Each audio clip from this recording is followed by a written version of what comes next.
Chapter 19 of Pride and Prejudice. The next day opened a new scene at Longbourn. Mr. Collins made his declaration in form. Having resolved to do it without loss of time, as his leave of absence extended only to the following Saturday, and having no feelings of diffidence to make it distressing to himself, even at the moment, he set about it in a very orderly manner, with all the observances which he supposed a regular part of the business. On finding Mrs. Bennet, Elizabeth, and one of the younger girls together, soon after breakfast, he addressed the mother in these words. "May I hope, madame, for your interest with your fair daughter Elizabeth, when I solicit for the honour of a private audience with her in the course of this morning?" Before Elizabeth had time for anything but a blush of surprise, Mrs. Bennet instantly answered, "Oh, dear, yes, certainly. I am sure Lizzie will be very happy. I am sure she can have no objection. Come, Kitty, I want you upstairs." And gathering her work together, she was hastening away when Elizabeth called out, "Dear ma'am, do not go. I beg you will not go. Mr. Collins must excuse me. He can have nothing to say to me that anybody need not hear. I am going away myself."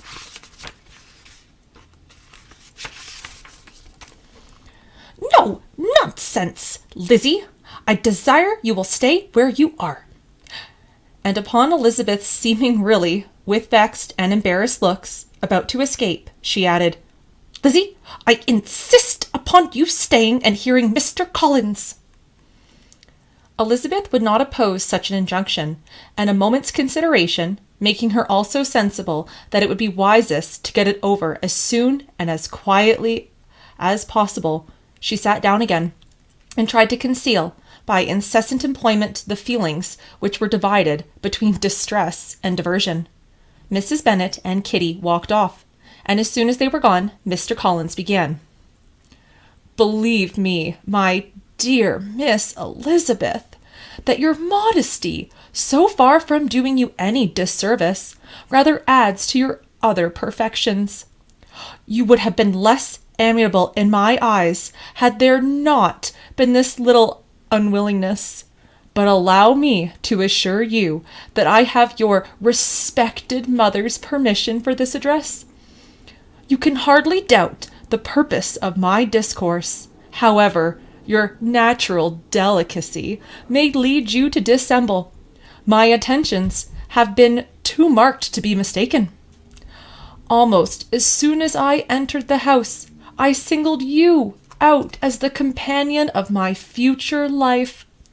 But before I am run away by my feelings on this subject, perhaps it would be advisable for me to state my reasons for marrying, and moreover, for coming into Hertfordshire with the design of selecting a wife, as I certainly did." The idea of Mr. Collins, with all his solemn composure, being run away with his feelings, made Elizabeth so near laughing that she could not use the short pause he allowed in any attempt to stop him farther, and he continued, "My reasons for marrying are, first, that I think that is the right thing for every clergyman in easy circumstances, like myself, to set the example of matrimony in his parish. Secondly, that I am convinced it will add very greatly to my happiness. And thirdly, which perhaps I ought to have mentioned earlier, that it is the particular advice and recommendation of the very noble lady to whom I have the honour of calling patroness. Twice she has condescended to give me her opinion, unasked too, on this subject, and it was but the very Saturday night before I left Hunsford, between our pools at quadrille, while Mrs. Jenkins was arranging Miss de Bourgh's footstool, that she said, 'Mr. Collins, you must marry. A clergyman like you must marry. Choose properly. Choose a gentlewoman for my sake, and for your own. Let her be an active, useful sort of person. not brought up high, but able to make a small income go a good way. This is my advice. Find such a woman as soon as you can. Bring her to Hunsford, and I will visit her. Allow me, by the way, to observe, my fair cousin, that I do not reckon on the notice and kindness of Lady Catherine de Bourgh as among the least of the advantages in my power to offer. You will find her manners beyond anything I can describe, and your wit and vivacity, I think, must be acceptable to her, especially when tempered with the silence and respect which her rank will inevitably excite. Thus, much for my general intentions in favor of matrimony, it remains to be told why my views were directed to Longbourn instead of my own neighborhood, where I assure you there are many amiable young women. But the fact is, that being, as I am, to inherit this estate after the death of your honored father, who, however, may live many years longer, I could not satisfy myself without resolving to choose a wife from among his daughters, that the loss to them might be as little as possible when the melancholy event takes place, which, however, as I have already said, may not be for several years. This has been my motive, my fair cousin, and I flatter myself it will not sink me in your esteem. And now nothing remains for me but to assure you in the most animated language of the violence of my affection. To fortune I am perfectly indifferent, and shall make no demand of that nature on your father, since I am well aware that it could not be complied with, and that £1,000 in the 4%, which will not be yours till after your mother's decease, is all that you may ever be entitled to. On that head, therefore, I shall be uniformly silent, and you may assure yourself that no ungenerous reproach shall ever pass my lips when we are married. It was absolutely necessary to interrupt him now. "You are too hasty, sir," she cried. "You forget that I have made no answer. Let me do it without further loss of time. Accept my thanks for the compliment you are paying me. I am very sensible of the honor of your proposals, but it is impossible for me to do otherwise than decline them." "I am not now to learn," replied Mr. Collins with a formal wave of the hand, "that it is usual with the young ladies to reject the addresses of the man whom they secretly mean to accept, when he first applies for their favor, that sometimes the refusal is repeated a second or even a third time. I am therefore by no means discouraged by what you have said, and shall hope to lead you up to the altar ere long."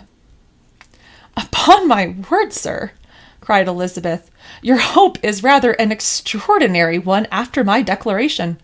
I do assure you that I am not one of those young ladies, if such young ladies there are, who are so daring as to risk their happiness on the chance of being asked a second time. I am perfectly serious in my refusal.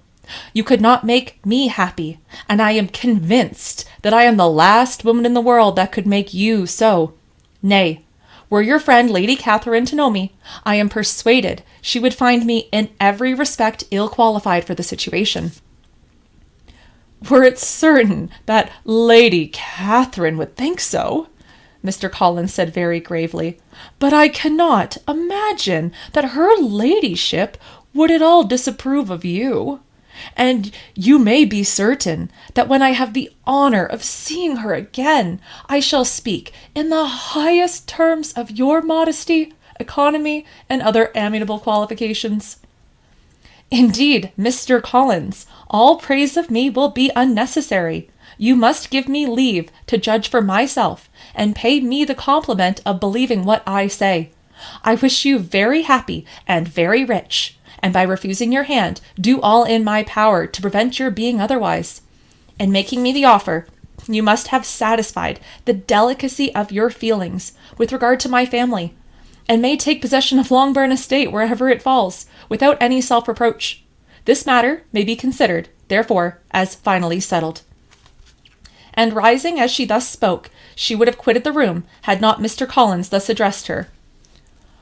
"When I do myself the honour of speaking to you next on this subject, I shall hope to receive a more favourable answer than you have now given me, though I am far from accusing you of cruelty at present, because I know it to be the established custom of your sex to reject a man on the first application, and perhaps you have even now said so as much to encourage my suit as would be consistent with the true delicacy of the female character." "Really, Mr. Collins," cried Elizabeth with some warmth, "you puzzle me exceedingly. If what I have hitherto can appear to make you in the form of, if what I have hitherto said can appear to you in the form of encouragement, I know not how to express my refusal in such a way as may convince you of it being one. You must give me leave to flatter myself, my dear cousin, that your refusal of my addresses is merely words, of course. My reasons for believing it are briefly these. It does not appear to me that my hand is unworthy of your acceptance, or that the establishment I can offer would be any other than highly desirable. My situation in life, my connections with the family of de Bourgh, and my relationship to your own are circumstances highly in my favour, and you should take it into further consideration that in spite of your manifold attractions, it is by no means certain that another offer of marriage may ever be made to you. Your portion is unhappily so small that it will in all likelihood undo the effects of your loveliness and amiable qualifications. As I must therefore conclude that you are not serious in your rejection of me, and I shall choose to attribute it to your wish of increasing my love by suspense, according to the usual practice of elegant females. I do assure you, sir, that I have no pretension whatever to that kind of elegance which consists in tormenting a respectable man. I would rather be paid the compliment of being believed sincere. I thank you again and again for the honour you have done me in your proposals, but to accept them is absolutely impossible. My feelings in every respect forbid it. Can I speak plainer? Do not consider me now as an elegant female intending to plague you, but as a rational creature speaking the truth from her heart." "You are uniformly charming," cried he with an air of awkward gallantry, "and I am persuaded that when sanctioned by the express authority of both your excellent parents, my proposals will not fail of being acceptable." To such perseverance in wilful self-deception, Elizabeth would make no reply, and immediately and in silence withdrew, determined, if he persisted in considering her repeated refusals as flattering encouragement, to apply to her father, whose negative might be uttered in such a manner as must be decisive, and whose behaviour, at least, could not be mistaken for the affection and conquety of an elegant female.